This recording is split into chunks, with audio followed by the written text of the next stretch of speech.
सभी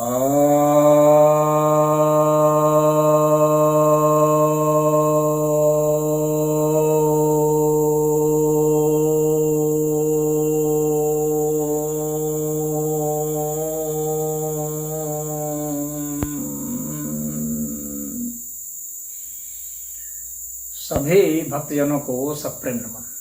भक्तों, एक जिज्ञासा आई है कि क्या प्राण प्रतिष्ठा करने पर मूर्ति भगवान हो जाती है? तब तो भगवान बनाने का काम पंडित पुरोहित करते हैं, यह मानना पड़ेगा। या इसका आप कोई जवाब अलग से देना चाहेंगे? क्या वेद में इसके लिए कोई मंत्र है? वेद मंत्र का आह्वान करते हैं विसर्जन करने के लिए।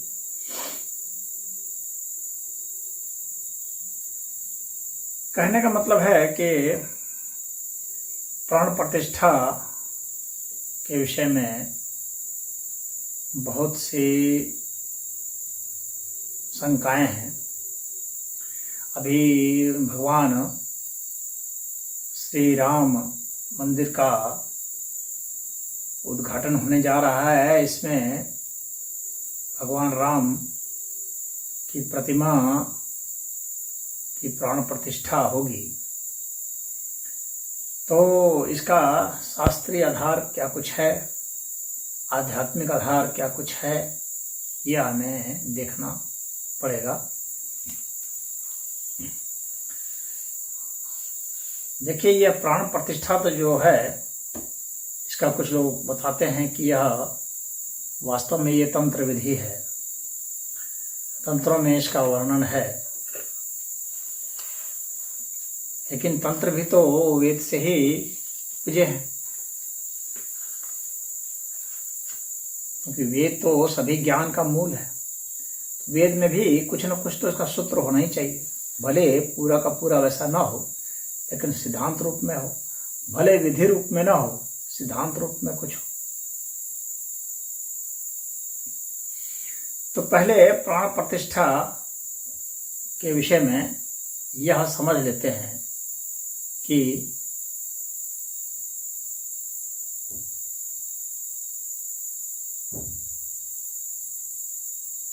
जो कर्मकांड किए जाते हैं, पहले इसी विषय पर थोड़ा बात करते हैं, बाद में इसके आध्यात्मिक पहलुओं को देखते हैं।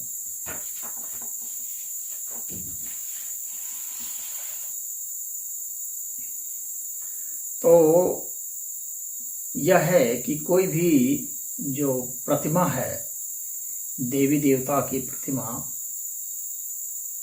उस प्रतिमा में प्राण प्रतिष्ठा की जाती है।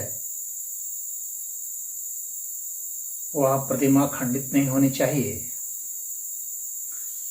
और प्रतिमा किसी अन्य स्थान से उठा करके भी नहीं लाई जानी चाहिए, या अगर लाई जाती है तो फिर उसकी प्राण प्रतिष्ठा की जाती है। इसके अपवाद में तो मान लीजिए कि शालिग्राम की जो मूर्ति है या सुपारी है, ये सब अपवाद हैं। इन सब की तो पूजा ऐसे ही डायरेक्ट हो जाती है, प्राण प्रतिष्ठा की जरूरत नहीं रहती है। तो जो प्रतिमा बनती है, पाषाण की बनती है, चाहे काष्ठ की, चाहे मिट्टी की, चाहे धातु की, तो ये प्राण प्रतिष्ठा उसमें की जाती है।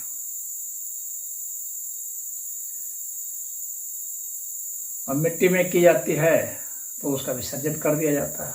आरोप लगाने वाले कहते हैं कि अरे सोने चांदी के बना करके और उसका विसर्जन करते तब तो समझते, तो वह नहीं करके जो सस्ती मूर्तियां होती हैं उसका विसर्जन कर देते हो। लेकिन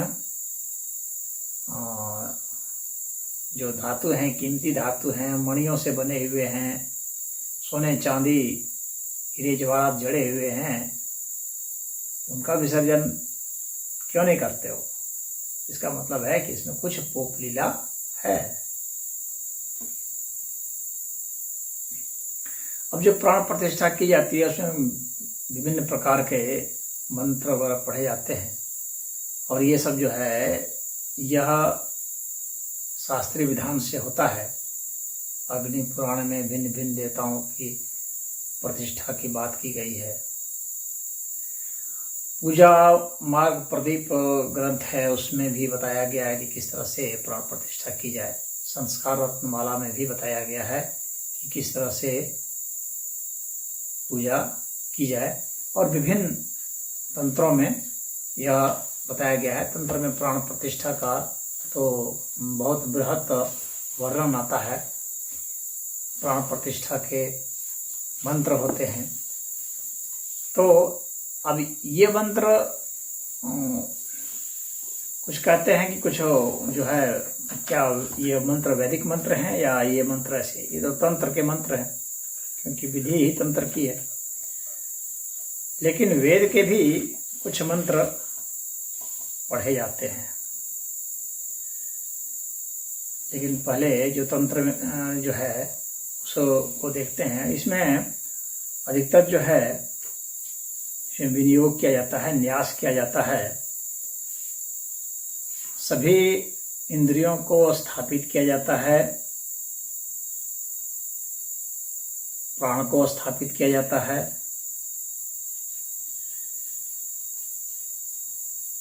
तो इसका जो बीज मंत्र है, ये देवी का बीज मंत्र है। तो इसमें ओम ऐम ह्रीम क्रोम इन सब के किलक होते हैं। न्यास होता है ओम ऐम ह्रीम क्लीम ओम रम लम सम हम।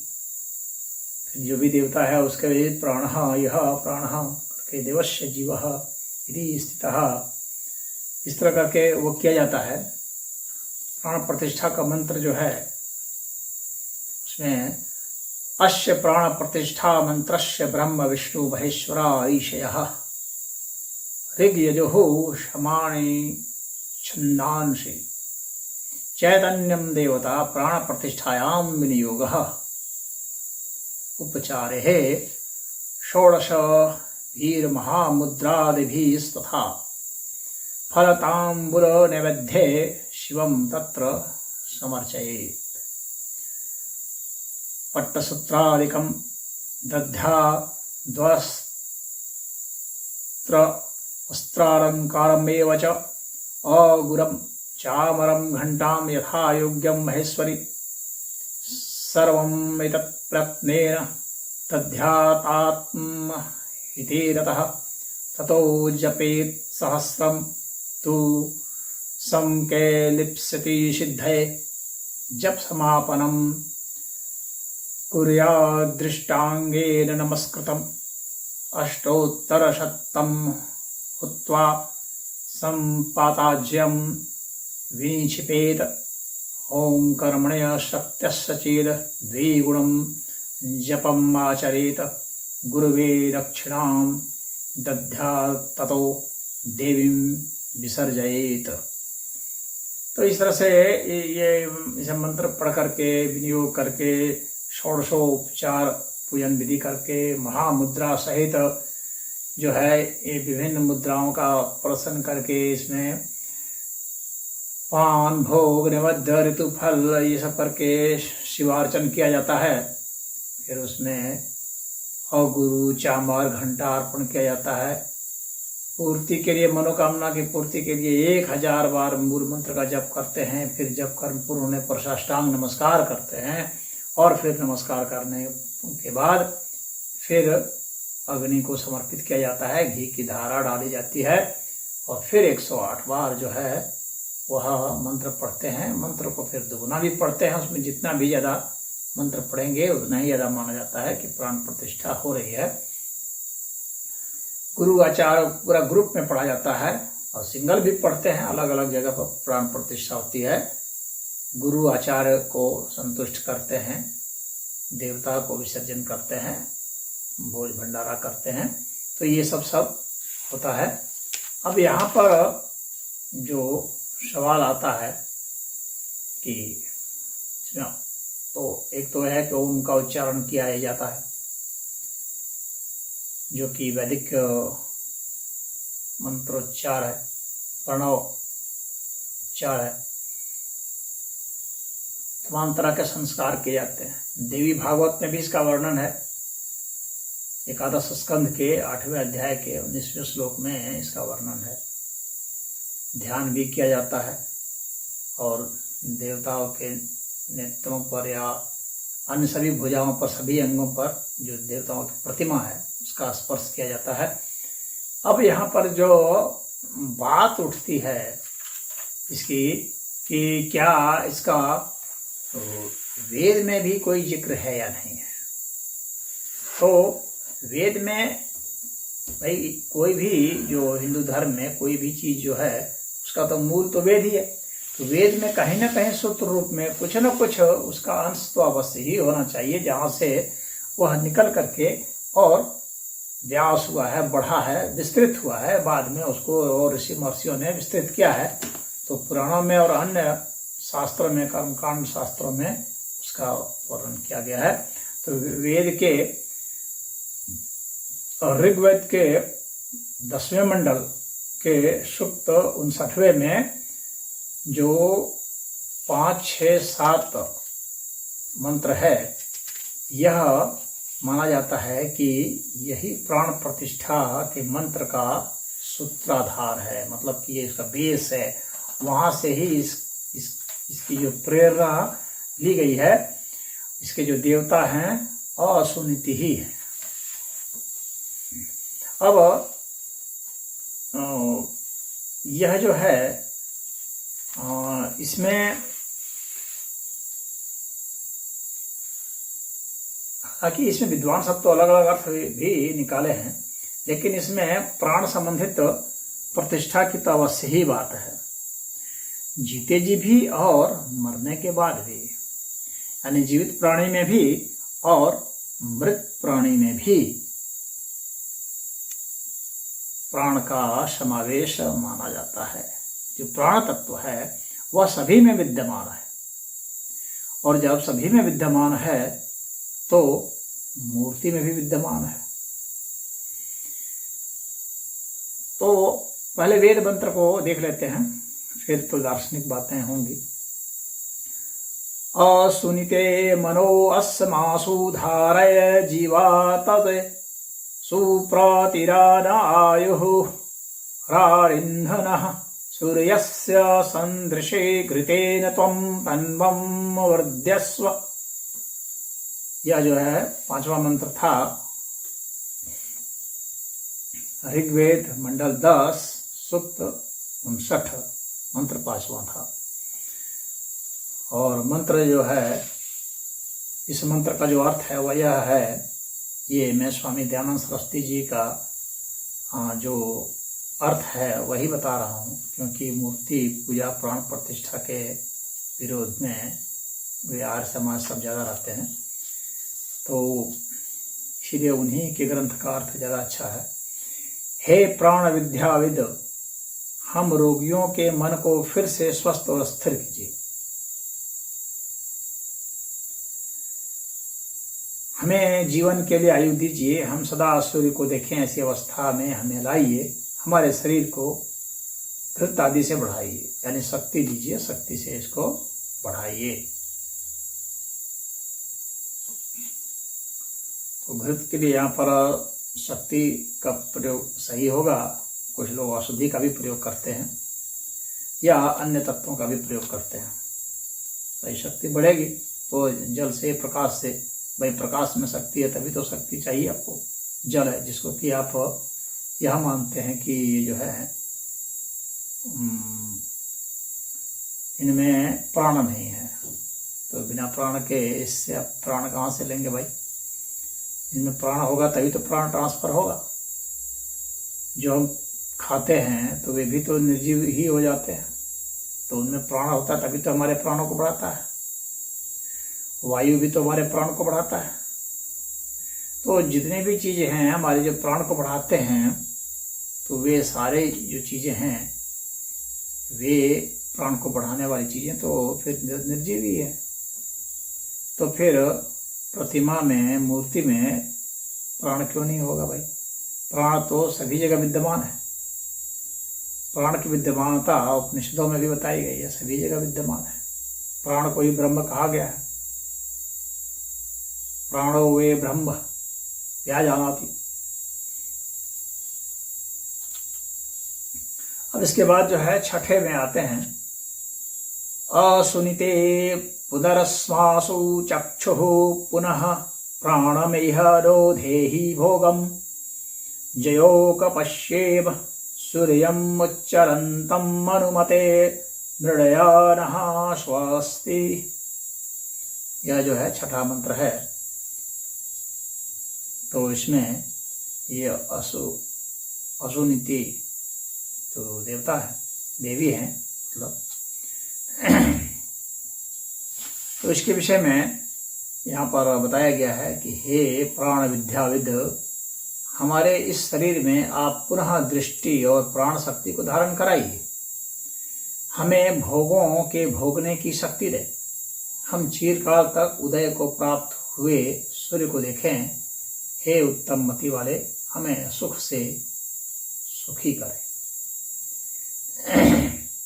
तो यहाँ ये हम जान रहे हैं कि प्राण से ही व्यक्ति सुखी होता है, प्राण से ही व्यक्ति आनंदित होता है, प्राण से ही व्यक्ति भोग सकता है, और प्राण जो है पूरे अस्तित्व में प्रवाहित है। प्राण की कहीं पर भी कमी नहीं है। बस आपके पास तकनीक होनी चाहिए, कीमिया होनी चाहिए कि उस प्राण का प्रयोग कर लें। आज बड़े बड़े जो विमान चल रहे हैं, बड़े बड़े जो मिसाइलें चल रही हैं, बड़े बड़े जो बम चल रहे हैं, बड़े बड़े जो हथियार चल रहे हैं, प्राण शक्ति से तो चल रहा है। प्राणों का उपयोग किया गया है उनमें। चाहे विमान चल रहे हों, चाहे कंप्यूटर चल रहे हों, चाहे स्मार्टफोन चल रहे हों, सुपर कंप्यूटर चल रहे हों, चाहे जो भी चल रहे हैं, ये सभी प्राणों का ही खेल है। सूक्ष्म ऊर्जा है बहुत प्राण। तो बिना प्राण के कोई भी चीज गति नहीं करती है। किसी भी चीज को गति करने के लिए शक्ति चाहिए, और शक्ति को गति करने के लिए प्राण चाहिए, प्राण शक्ति। शक्ति में भी विशेषता है प्राण शक्ति, जो कि पदार्थों को अपनी ओर आकर्षित कर लेती है, पदार्थों का उपभोग करती है, उसके साथ संयोग करती है, उसके साथ वियोग करती है, उससे ऊर्जा निकाल लेती है। यानी प्राण जो है एक नेगेटिव एंट्रोपी पर भी काम करता है। सामान्य तो यह है कि हाई पोटेंशियल से लो पोटेंशियल की ओर फ्लो होता है, लेकिन प्राण शक्ति जो होती है ना, वो हाई पोटेंशियल एनर्जी से भी शक्ति ले लेती है। ये प्राण की शक्ति, प्राण शक्ति की खूबी होती है। यानी यह एक विलक्षण शक्ति होती है, जो सामान्य शक्ति के ऊपर भारी पड़ती है। सामान्य शक्ति से इसमें विशेषता होती है कि यह बहुत जो हाई पोटेंशियल एनर्जी है वहां से भी यह खींचने में समर्थ होती है। यानी छोटी सी प्राण शक्ति बहुत बड़ी शक्तियों को भी अपनी ओर खींच लेती है, कई शक्तियों को अपनी ओर गति करती है। इसलिए प्राण शक्ति का बहुत महत्व है।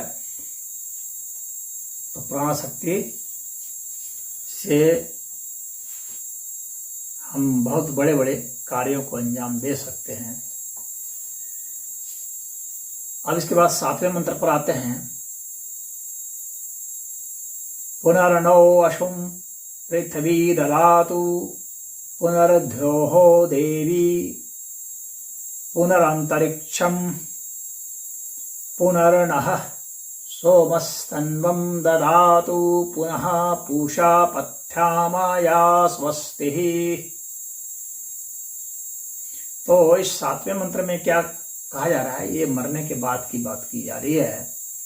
मरने के पश्चात मरणांतर में पुनः जन्म धारण करते समय भूमि, ध्योलोक और अंतरिक्ष प्राण शक्ति देते हैं। यानी प्राण शक्ति इधर से आते हैं। यहाँ पर ये जो है स्वामी दयानंद सरस्वती भी स्वीकार कर रहे हैं।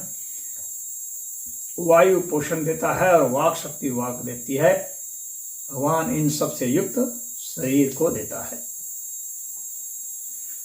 तो यहाँ पर हम यह देख रहे हैं कि अश्वनीति देवी का जिक्र है वेद के मंत्र में, और यहाँ से ही प्राण की प्रतिष्ठा का सूत्र निकलता है।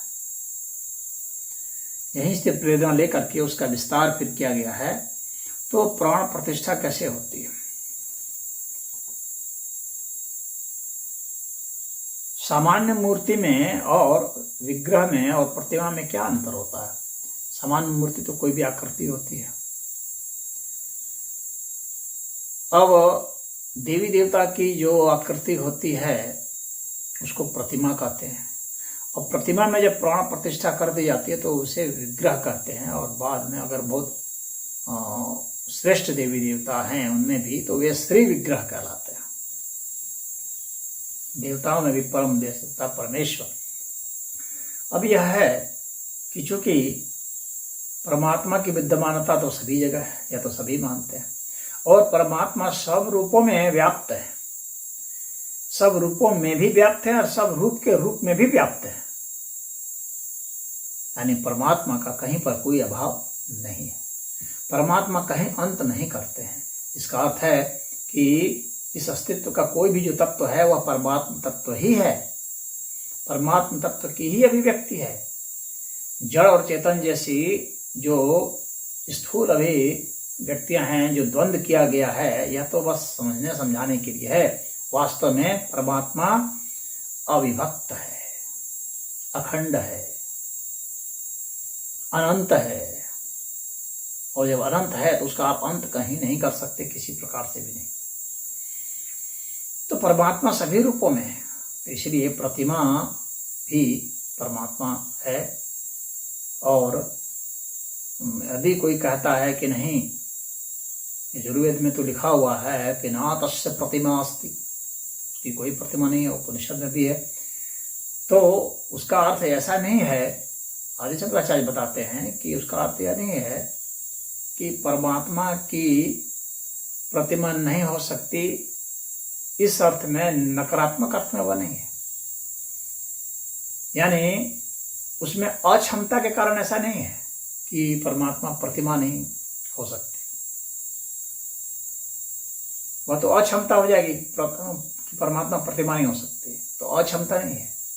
वहां पर यह है, उसका अर्थ, उसका सकारात्मक अर्थ है। और सकारात्मक अर्थ यह है कि अगर हम जब किसी की मूर्ति बनाते हैं तो कहते हैं कि इसकी मूर्ति है, अर्थात तो वह मूर्ति व्यक्ति वह नहीं है, वह मूर्ति कुछ और है और वह कुछ और है। यानी मूर्ति में उसका भाव है, लेकिन परमात्मा का कहीं भाव नहीं है। इसलिए इसका सकारात्मक अर्थ यही होगा कि परमात्मा की प्रतिमा नहीं है, बल्कि सब कुछ परमात्मा है। जब सब कुछ परमात्मा है तो परमात्मा की प्रतिमा क्या होगी? प्रतिमा अर्थात उसको भिन्न करना पड़ेगा, परमात्मा से भिन्न। तो परमात्मा से भिन्न तो कुछ है ही नहीं, जो है सो परमात्मा है, परमात्मा के सिवाय कुछ है ही नहीं। तो जब कुछ है ही नहीं तो प्रतिमा भी परमात्मा का ही स्वरूप है, परमात्मा का ही अंश है। परमात्मा को आप समग्रता में ले लें और इसको निजता में ले लें, इसको व्यष्टिनिष्ठ समझ लें और उसको वस्तुनिष्ठ समझ लें, तो परमात्मा को आप समग्र समिष्ट समझ लें और इसको व्यष्टि समझ लें। तो कोई समिष्ट है, कोई व्यष्टि है, ऐसा समझ लें। तो प्रतिमा जो है वो समिष्ट परमात्मा की व्यष्टि अभिव्यक्ति है, यानी वो व्यष्टि परमात्मा है। और ये व्यष्टि परमात्मा है, यही सब सारे ऐसे ऐसे व्यष्टियां ही मिल करके और उसके अतिरिक्त भी सब जो है समिष्टि परमात्मा कहलाते हैं। तो अब तो यह हो गया कि कहने का मतलब यह हो गया कि ये प्रतिमा जो है वह भी परमात्मा है। अब बात रही प्राण की, तो प्राण का प्रवाह तो सभी में है, हर समय है और हो ही रहा है। अब हमारे पास सिर्फ कीमिया होनी चाहिए कि उसका कैसे उपयोग करें और हम अपने प्राण को उस प्राण से कैसे जोड़ें। तो इसमें एक है जो श्रद्धा है, वह एक बहुत महत्वपूर्ण तत्व है, क्योंकि वह काफी सूक्ष्म है, श्रद्धा भाव। तो हम उस भावना से, जिसमें श्रद्धा नहीं होगी वो उसकी प्राण शक्ति नहीं होगी, उससे उसका लगाव जुड़ाव नहीं होगा। तो श्रद्धा से क्या होता है, हम उसके साथ अपने को एकाकार महसूस करने लगते हैं। हम उस साकार में निराकार देखने की ताकत हासिल करने लगते हैं, और ऐसा होने लगता है। जब ऐसा होने लगता है, इतना जुड़ाव होने लगता है, तो इसका मतलब है कि हमारे प्राण और उसके प्राण, हमारी शक्ति और उसकी शक्ति, वो एक फ्लो में आ गया, जो हमारे बोध में है।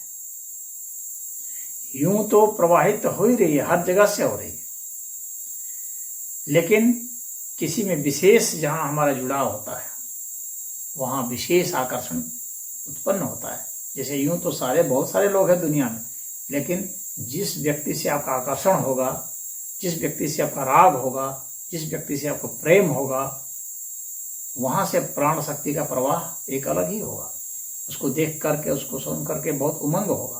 वो कहीं भी दूर में भी है तो आपका दिल धड़क रहा है, और यहां से संवेदना वहां तक पहुंच रही है। यूं तो दुनिया में अरबों आदमी है, लेकिन वे एक दो आदमी जिनसे आपका बहुत गहरा संबंध है, गहरा लगाव है, यानी आपकी श्रद्धा, आपकी भक्ति, आपका प्रेम, आपका प्यार उससे जुड़ा हुआ है, तो वहां से प्राण प्रवाहित हो रहा है। यूं तो प्राण सब जगह प्रवाहित हो रहा है, लेकिन ग्रहण आप कर रहे हैं, उसका प्रयोग आप कर रहे हैं।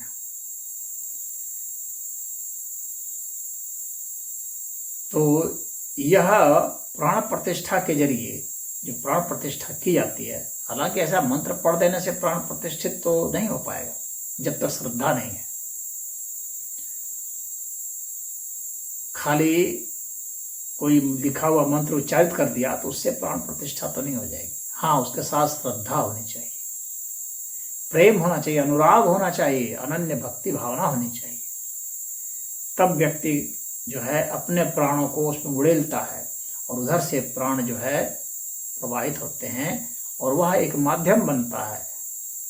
वे जो प्राण हैं, वे प्राणमय शरीर जो है, फिर उससे आगे हमें मनोमय शरीर की ओर ले जाता है,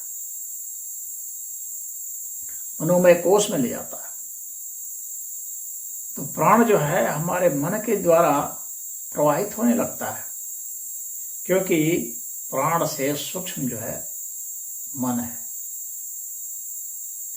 तो जब मन श्रद्धा भक्ति उमंग से भरा हुआ है, उल्लास से भरा हुआ है, तो प्राण को तो वहां बहना। और फिर उस मनोमय कोश के जो पंच कोश बताए गए हैं, तो उसमें मनोमय कोश और सूक्ष्म है प्राणमय कोश। तो यह जो प्रतिमा जो अन्नमय प्रतिमा है, उस प्रतिमा में जब हमारे प्राण जब उसके साथ संयुक्त हो जाएंगे, तो वह विग्रह का रूप धारण कर लेगा, और फिर प्राणमय से मनोमय श्रद्धा भक्ति हो जाएगी। तब उसमें से हमें चिन्मयता महसूस होने लगी। तो जिनमें भक्ति भावना नहीं होती है उनके लिए तो वे जड़ हैं, लेकिन जिनमें भक्ति भावना होती है उन्हें उसमें चैतन्यता महसूस होती है।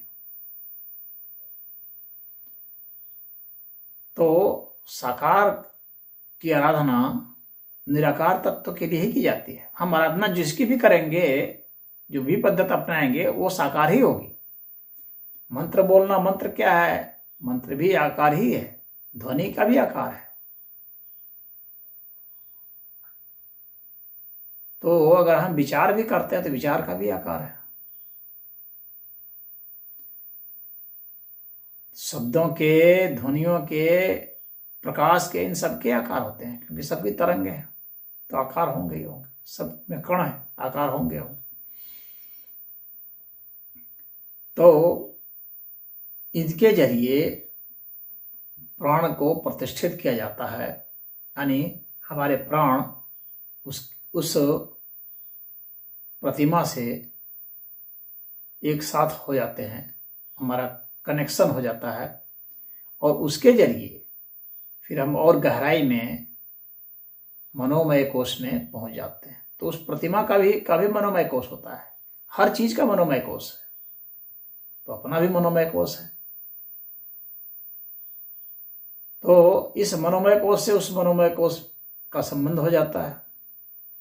अब कोई यह कह सकता है कि उसकी जरूरत ही क्या है, आप क्या अपने मन में नहीं बना सकते? बना सकते हैं, निश्चित बना सकते हैं। क्योंकि प्रतिमा कोई जरूरी नहीं है कि बाहर ही हो, प्रतिमा हमारे भीतर भी हो सकती है।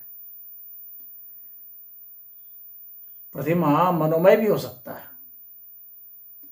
तो अपने मन में ही वो मूर्ति स्थापित की जाती है, वह भक्ति की और आगे की अवस्था होती है।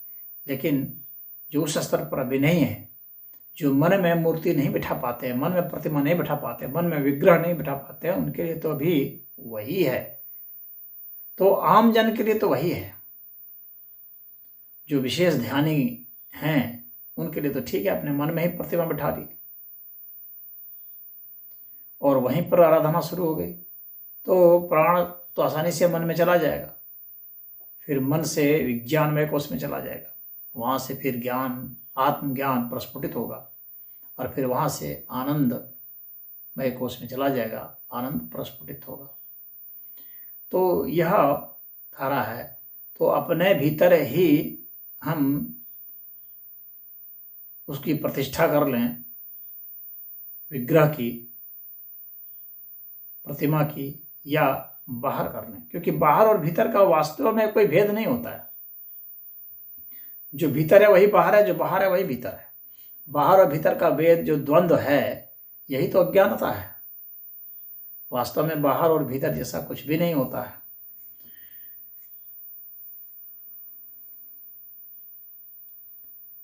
परमात्मा को हम किसी स्पेस से अलग नहीं कर सकते, क्योंकि स्पेस भी वही परमात्मा ही है। कोई ऐसी चीज नहीं है जो परमात्मा नहीं है, तो फिर हम अलग कैसे कर सकते हैं? बस हमारी साधना की पद्धत होती है, जो शुरुआत में एक सीढ़ी दर सीढ़ी चढ़ाते हुए हमें परमात्मा तक पहुंचा देती है।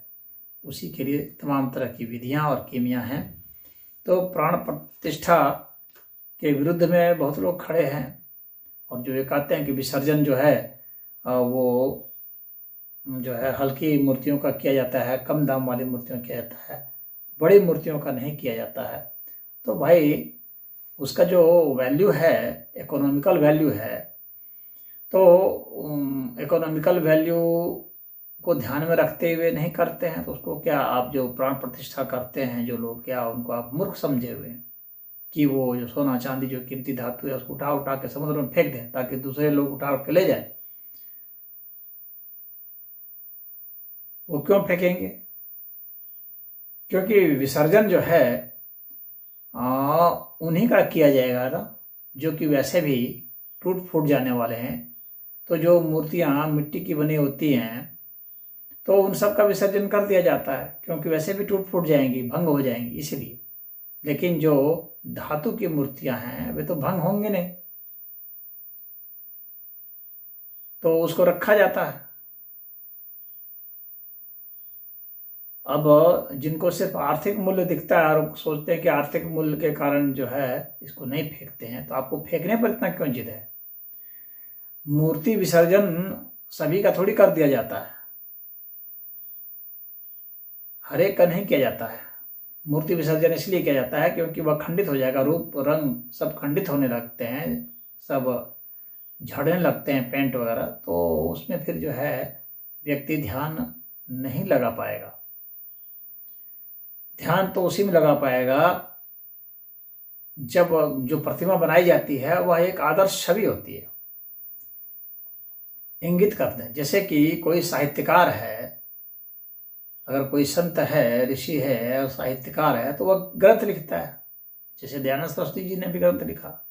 लेकिन अगर कोई मूर्तिकार है और उसे भी ज्ञान हुआ, तो वो क्या करेगा? वो ग्रंथ लिखने थोड़ी बैठ जाएगा, वह तो मूर्ति से ही अपने विचारों को प्रकट करेगा, अपने भावों को प्रकट करेगा।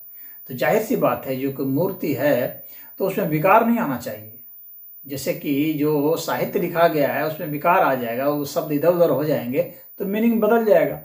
तो उसी तरह से अगर मूर्ति में विकार आ जाए, कहीं पर आकृति में गड़बड़ी आ जाए, तो वह प्रतिमा नहीं रह जाएगी सही, और वैसे को विसर्जन करना पड़ेगा। तो जब हमारे वो फट जाते हैं, जो ग्रंथ लिखे गए हैं कट फट गए, शब्द इधर उधर हो गए, तो वे भी बेकार हो गए ना, उसे फेंकना ही ना पड़ेगा।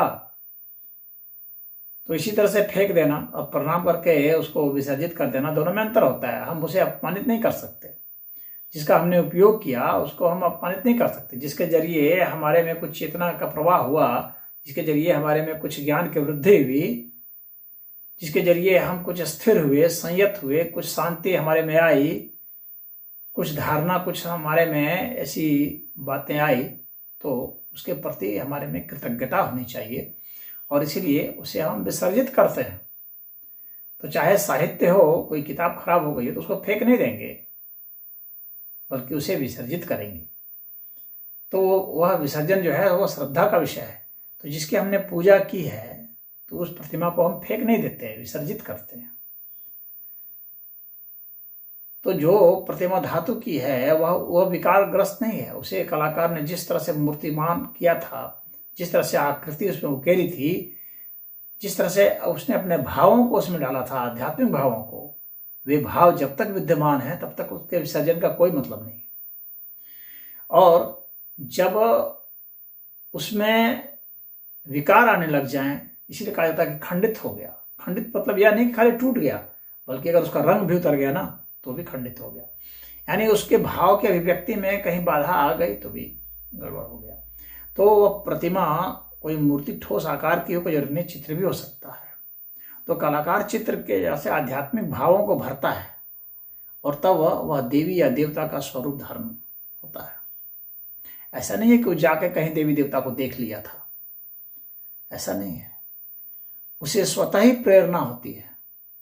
जैसे ऋषि महर्षि को ज्ञान होता है, तो उसी तरह से कलाकार जो हैं, जो ऋषि महर्षि हुए हैं और जिनमें वो कला का गुण है, मूर्ति कला का, शिल्प कला का गुण है, चित्रकला का गुण है, तो उसमें वो भाव आते हैं तो वो उसे उकेरता है।